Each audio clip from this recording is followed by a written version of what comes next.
If you don't follow a specific plan, publishing a single Android app can take more than 2 months. Not because the app is hard to build, but because of one rule buried in Google's policy that catches almost every solo developer off guard. The hardest part of shipping an Android app in 2026 was never the coding. It was everything that happened after you hit build. Building the app itself has never been faster. Tools like Rourke and Base44 can scaffold an app in minutes, though they come at a cost.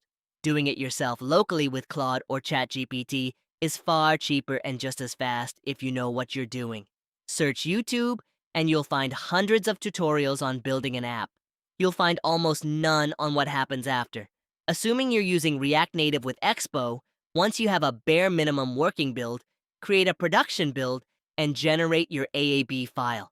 This isn't your finished app. It's just a functional build that's good enough to start testing, because on Android, testing isn't optional. It's a timer you should start as early as possible. Google splits testing into 3 tracks. Internal testing is just for you, similar to running the app through Expo Go. It's useful if your app has features like payments or reminders that you want to verify yourself. It's optional, but recommended. Then comes closed testing. This is where most solo developers lose weeks without even realizing it. Google requires every new personal developer account created after November 2023 to run a closed test with at least 12 opted-in testers for 14 continuous days before you're allowed to apply for production. That number used to be 20, but Google reduced it to 12 in December 2024. If you're publishing through a verified organization account instead of a personal one, this requirement doesn't apply.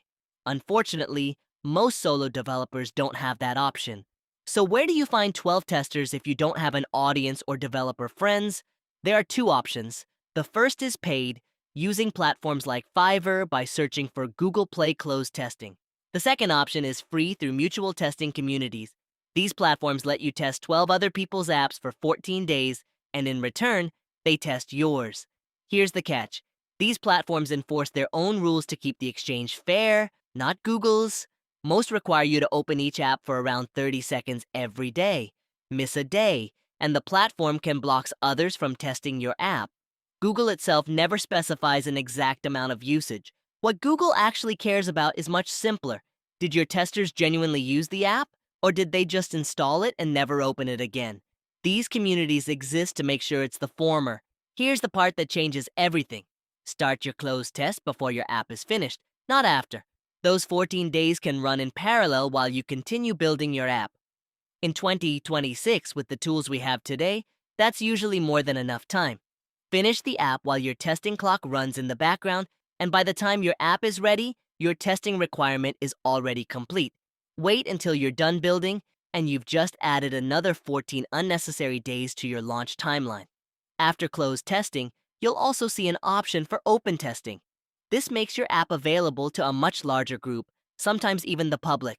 It's completely optional, but it's a great way to find bugs across more real-world devices before launch. Once you're ready, apply for production.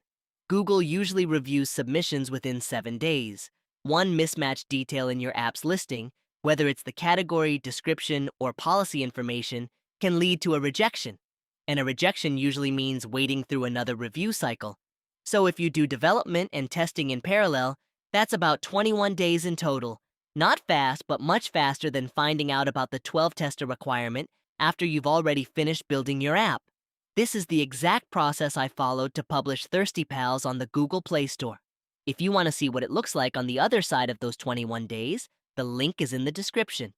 And if the idea of opening 12 different apps every day for 2 weeks sounds like time you'd rather spend improving your own app, I also created a Fiverr gig to handle the closed testing for you. If that sounds helpful, you'll find that link in the description as well. Once you're live, the work isn't over. Your next goal is reaching your first 1 to 5,000 downloads because without early traction, organic growth is painfully slow. Ads, short-form content, and getting a few creators to try your app are usually what get the ball rolling. You thought the hardest part was writing the code. It never was. It was the 14 days you didn't know you should have started on day 1.